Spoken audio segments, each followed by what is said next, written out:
তো বন্ধুরা, আপনাদের না জানায় আমি একটা কাজ করে ফেলছি, যেহেতু করে ফেলছি এখন আপনাদের জানাই। তো আমার হাতে টাকা দেখতে পাচ্ছেন, এখানে 800 টাকা আছে। তো এই 800 টাকা হচ্ছে খরগোশ বিক্রির টাকা।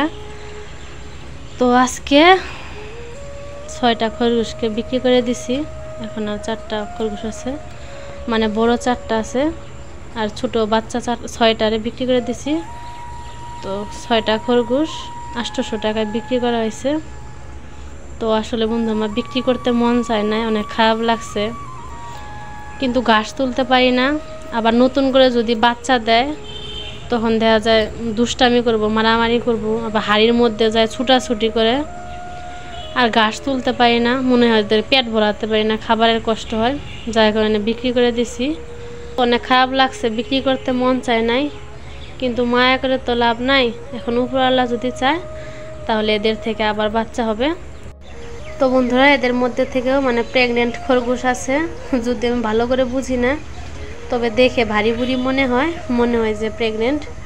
তো আগে শুনতাম যে খরগোশ নাকি 21 দিন পর পর প্রতি মাসে মাসে বাচ্চা দেয়, কিন্তু এখন তো আমি খরগোশগুলোর সাথে মিল পাই না। তো অনেক দিন হয়ে গেল, তারপর তার বাচ্চাই দেয় নাই।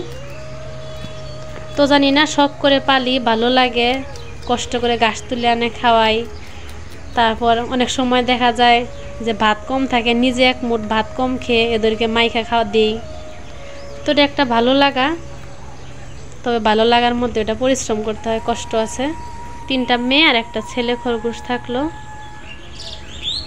তো বন্ধুরা, বিক্রি করতে দেওয়ার সময় ভিডিও করতে মন চায় নাই, এর জন্য আমি ভিডিও করি না। খারাপ লাগছে অনেক, আবার আপনাদের দেখাইলেও খারাপ লাগবো। আসলে কোনো কিছু পালন করার পর না বিক্রি করতে অনেক কষ্ট হয়, মায়া লাগে, কিন্তু এই মায়ার কোনো মূল্য নাই। তো যা আছে এখন এদেরকে যত্ন করব, ঠিকঠাক মতো খাওয়াবো, আশা করি এদের থেকে আবার বাচ্চা পাবো। তো বন্ধুরা, আশা করি সবাই ভালো আছেন, আমিও ভালো আছি।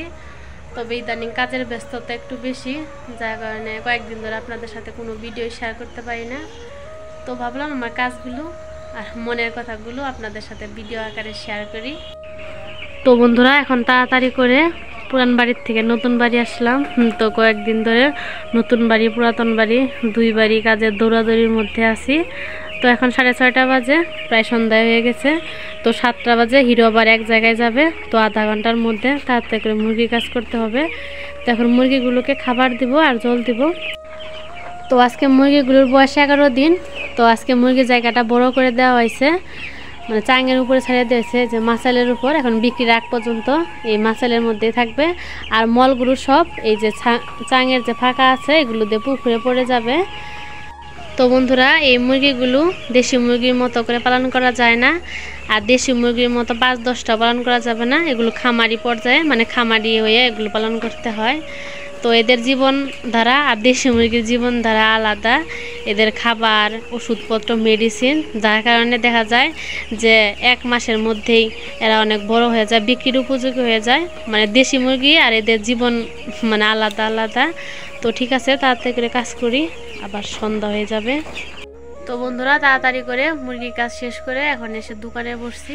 তো হিরো গোপালপুর গেছে, হয়তো 1-2 ঘন্টা লাগবে। তো এখন বসে বসে দোকানদারি করি। তো কারেন্ট চলে গেছে, অন্ধকার অন্ধকার। তো হিরো আসলে পরে রান্না খাওয়া দাওয়া হবে, কখন যে কি হয়। তো ভাবছিলাম আপনাদের সাথে সুন্দর একটা ভিডিও শেয়ার করি, কিন্তু ব্যস্ততার জন্য আসলে ভিডিও করতে পারি না, মন চাইলেও।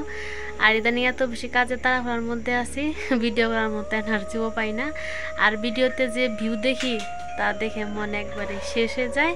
তো আজকে ভিডিওটি এ পর্যন্তই। সবাই ভালো থাকবেন, সুস্থ থাকবেন, আবারও দেখাবেন নতুন ভিডিওতে। সবাই ভালো থাকা হয় যেন।